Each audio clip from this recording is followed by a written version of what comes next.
চাচা, এখন কি একটু ভালো লাগছে? আমি কি আপনার জন্য পানি নিয়ে আসবো? না রাজুর মা, তোরা আমার জন্য অনেক করেছিস।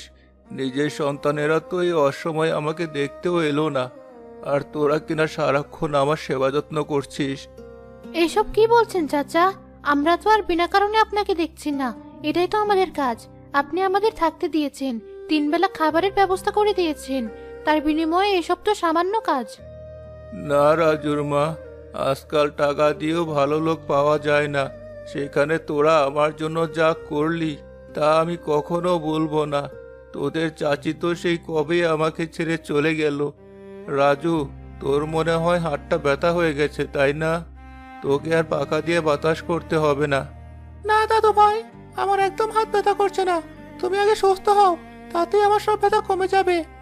সত্যি, তুইও তোর বাবা মায়ের মতো সরল সোজা হয়েছিস।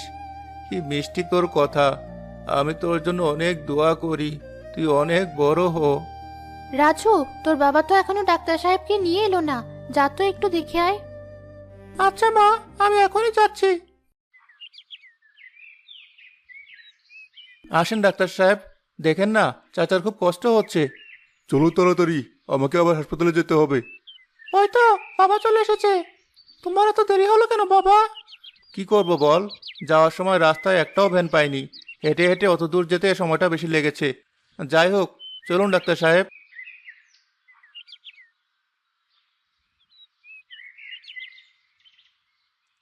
কি হলো ডাক্তার বাবু, মুখটা এমন শুকনো হয়ে আছে কেন?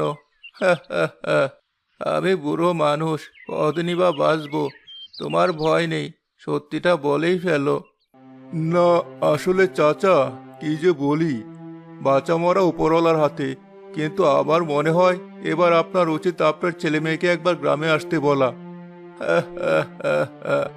ওরা আর এখানে এসে কি করবে? গ্রাম ওদের ভালো লাগে না। এখানে আসলে ওরা বরং বিরক্তই হবে।